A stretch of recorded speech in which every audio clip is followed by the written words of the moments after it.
नूरा अल्तका का गाना गा रही थी, मगर उनकी आवाज में एक डर और एक घबराहट साफ महसूस हो रही थी। उनके पीछे बैठे उनके बैंड मेंबर भी डरे हुए थे। माहौल में एक अजीब सी वहशत और सन्नाटा था और म्यूजिक की आवाज इस सन्नाटे को चीर रही थी। ऑडियंस में बैठे हुए लोग झूम रहे थे और उनकी आंखों से वहशत टपक रही थी। अचानक हॉल की लाइट बंद होती है। नोरा और बैंड के तमाम मेंबर बाहर की तरफ भागते हैं और उनको सिर्फ यहाँ से दूर भागना था। वो अपनी वैन में सवार होते हैं और वैन वापसी की तरफ चल पड़ती है। तमाम लोग गाड़ी में खामोश थे, लेकिन सबके दिल धड़क रहे थे। कोई भी इस वाक्य को भूल नहीं पा रहा था। नोरा खुद घबराई हुई थी, डर रही थी। सबके दिमाग में कुछ ना कुछ चल रहा था। सो नोरा को सुबह का 9:30 बजे का वो वक्त याद आ गया जब उसके रूम में टेलीफोन की घंटी बजी। जब उसने रिसीवर उठाया तो दूसरी तरफ से एक मर्द की खड़खड़ाती हुई वहशत से भरपूर आवाज सुनाई दी कि क्या आप नोरा अल्तका का बात कर रही हैं? नोरा, जो पहले ही इस आवाज की वहशत में खो गई थी, अचानक चौंक के बोली, जी हाँ, मैं नोरा बात कर रही हूँ। दूसरी तरफ थोड़ी देर खामोशी के बाद एक मर्द की आवाज सुनाई दी जिसने अपना तारुफ ताहिर अल वकार के नाम से कराया। उसने कहा कि उसकी बेटी की शादी है और वो चाहते हैं कि आप उनकी तकरीब में आके परफॉर्म करें। सो जवाब में नोरा ने कहा कि आज हमें 2 परफॉर्मेंस और करनी है, तो लिहाजा आप हमारी तरफ से माजरत कबूल करें। दूसरी तरफ मौजूद शख्स ने नोरा की बात को इग्नोर करते हुए सिर्फ इतना कहा कि हम सिर्फ आपको रात को इनवाइट कर रहे हैं, क्योंकि जिस दौर की 1990 की ये बात हो रही है, उस दौर में कुवैत में तमाम शादियां दिन के औकात में की जाती थी। रात में किसी शादी का कोई तस्वुर नहीं था। लेकिन नोरा ने फिर भी माजरत कर ली। लेकिन दूसरी तरफ मौजूद शख्स ने कहा कि मेरी बेटी आपकी बहुत बड़ी फैन है और उसकी शादी है और हम सब चाहते हैं कि आप इस शादी में आके परफॉर्म करें, और मैं इसके लिए आपको 1 लाख कुवैती दिनार दूंगा, जो एक बहुत बड़ी रकम थी। जिस दौर 1990 की हम बात कर रहे हैं, उस दौर में अमूमन सिंगरों को किसी तकरीब के लिए, किसी फंक्शन के लिए 500 से 1000 दिनार दिए जाते थे, जो बहुत अच्छी रकम होती थी। तो वहीं नोरा को 1 लाख दिनार की ऑफर की गई, जो काफी बड़ी और अच्छी अमाउंट थी। नोरा ने ना चाहते हुए भी इस फंक्शन के लिए हाँ कर दिया। सो नोरा नहीं जानती थी कि जो वादा उसने किया है, वो वादा उसके लिए और उसके बैंड के मेंबरान के लिए कितना खतरनाक होने वाला है। ये उनकी आने वाली जिंदगियों को बदलने वाला है। नोरा ने इस कॉल के बारे में अपनी साथी गुलकारों और बैंड के बाकी मेंबरान को आगाह कर दिया। बैंड के एक मेंबर ने कहा कि हम पहले ही 2 तकरीब में शिरकत करने वाले हैं, हमारे पास वक्त ही कब बचेगा जो हम इस तकरीब में शामिल हों। जहां नोरा ने बताया कि ये तकरीब दिन में नहीं, रात में होने वाली है और इसके लिए हमें 1 लाख दिनार मिलने वाले हैं। इतनी बड़ी रकम सुनकर सारे बैंड मेंबर और साथी गुलकार सब खामोश हो गए। फिर भी सबके दिल में एक अजीब सी बेचैनी, एक अजीब सी वहशत थी, और उसकी वजह उनमें से किसी को भी मालूम नहीं थी। तो उसी रात तकरीबन 10 बजे उस शख्स की जिसने अपना नाम ताहिर अल वकार बताया था, वो नोरा को अपना एड्रेस समझा देता है। नोरा, बैंड के मेंबर और उसकी साथी गुलकाराएं, ये तकरीबन 10 लोग थे। ये लोग वैन में सवार होते हैं और ये बताए हुए रास्ते की तरफ चल पड़ते हैं। वो रास्ता शहर से दूर और काफी वीरान जगह पर था। जैसे जैसे वैन शहर से दूर होती जा रही थी, वीराना और सन्नाटा बढ़ता जा रहा था। रोशनी इतनी कम थी कि सड़क पर सिर्फ वैन की लाइट से ही देखा जा सकता था, उसके अलावा कुछ दिखाई नहीं दे रहा था। काफी देर चलने के बाद दूर कहीं एक हल्की सी रोशनी नजर आई, जो धीरे धीरे करीब होती जा रही थी। थोड़ी ही देर में वैन एक आइसोलेटेड हवेली नुमा घर के सामने रुक गई।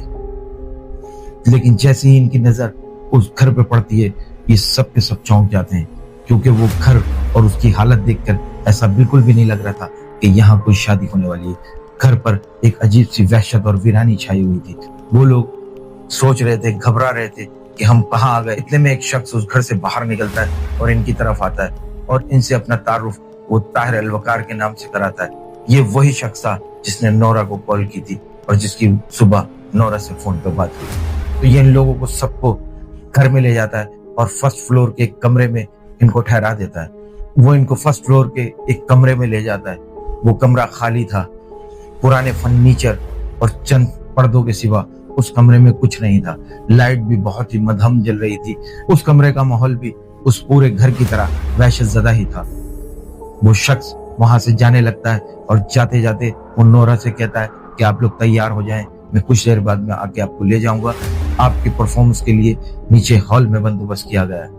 तमाम बैंड के मेंबर आपस में सरगोशियां कर रहे होते हैं, क्योंकि जिस वक्त से वो इस घर में दाखिल हुए थे उस वक्त से उनकी बेचैनी और बढ़ गई थी। एक अजीब सी घबराहट ने उन्हें घेर लिया था। एक अनजाना सा डर उनको डरा रहा था, लेकिन उसकी वजह वो लोग समझने से कासिर थे। नोरा भी इन चीजों को लेकर काफी परेशान थी, क्योंकि ताहिर अलवकार की बेसरार शख्सियत और इस घर का आसेब ज़दा माहौल उसे हौला रहा था और वो यहाँ अपने आने के फैसले पर अफसोस कर रही थी। कुछ देर बाद वो शख्स वापस आया और इन सब को लेके हॉल में गया। हॉल में इन लोगों के लिए एक अलग स्टेज बनाया गया था। हॉल में तकरीबन 30 से ज्यादा लोग मौजूद थे, जिनमें औरतें, मर्द और बच्चे भी शामिल थे। एक कोने में दुल्हन भी मौजूद थी, मगर एक अजीब बात जो इन लोगों ने नोटिस की कि वो तमाम लोग खामोश थे। 30 लोग होने के बावजूद भी वो आपस में कोई बात नहीं कर रहे थे और वो सब इनको घूर रहे थे। बहरहाल नोरा ने अपनी हिम्मत को जमा किया, उसके साथियों ने अपनी तैयारी की और नोरा ने गाना शुरू किया। जैसे ही नोरा गाना शुरू करती है वो लोग झूमने लगते हैं। उसमें से कुछ लोग खड़े होकर झूम रहे थे। माहौल अजीब, वहशतज़दा और आसिफज़दा होता जा रहा था। पूरे हॉल में एक सन्नाटा था और नोरा की आवाज उस सन्नाटे को चीर रही थी। अचानक आवाज नोरा के हलक में अटक गई जब उसकी नजर सामने झूमते हुए लोगों के पैरों पर पड़ी, क्योंकि ऊपर से तो वो इंसान ही लग रहे थे, लेकिन उनका निचला धड़ अचानक बकरों की तरह हो गया। उनकी दुम निकल आई, उनके पाँव में बाल निकल आए और उनके पैर जहाँ शूज होने चाहिए वहां अचानक बकरे के खुर की तरह उनके पैर हो गए। ये मंजर नोरा की साथी गुलकारों ने भी देख लिया। वो भी रुक गई, सब डर गए, सबके चेहरों पर हवाएं उड़ने लगी। तभी सामने ऑडियंस में से एक सख्त और खुरदरी सी आवाज आई कि गाना क्यों रोक दिया, गाना गाते रहो। नोरा और उसके साथी गुलकार डरी और सेमी सेमी आवाज में गाना गाते रहे और वो लोग झूमते रहे। नोरा और वो लोग बस सिर्फ एक दुआ कर रहे थे कि या खुदा हमें आज यहाँ से जिंदा सलामत बाहर निकाल दे। खुदा ने उनकी दुआ सुनी। अचानक पूरे हॉल की लाइट बंद हो गई। नोरा और उसके साथी दरवाजे की तरफ दौड़े और अपनी वैन में जाकर सवार हो गए। वैन वापस शहर की तरफ चल पड़ी। वापस घर पहुंचकर नोरा शदीद बीमार हो गई और उसको इस बीमारी से उठने में कई महीने लग गए, लेकिन उसके बाद उसने किसी भी प्राइवेट महफिल में ऑडियंस के लिए गाना बंद कर दिया और कुछ ही दिनों में उसकी मौत हो गई। ये वाकया आज भी इंटरनेट पर बहुत मशहूर है और ये वाकया हमें एहसास दिलाता है कि इस दुनिया में चाहे हमें हमारे अलावा कोई मखलूक, गैर मराई मखलूक नजर नहीं आती, लेकिन उसका वजूद है। वो हर वक्त हमारे आसपास है, बस सिर्फ हमें दिखाई नहीं देते और हम उनसे अनजान रहते हैं। तो दोस्तों, ये स्टोरी आपको कैसी लगी? अगर इस तरह की स्टोरीज आप और सुनना चाहते हैं और ऐसे वाकयात जानना चाहते हैं अननेचुरल मखलूक के बारे में, तो कमेंट्स में मुझे लिखें। जिन्नात मैं आपके लिए लाऊंगा, जिन्नात की कहानी। दुआओं में याद रखें। मिलते हैं नेक्स्ट वीडियो में। जब तक अपने दोस्तों का ख्याल रखें, दुआओं में याद रखें। अल्लाह हाफ़िज़।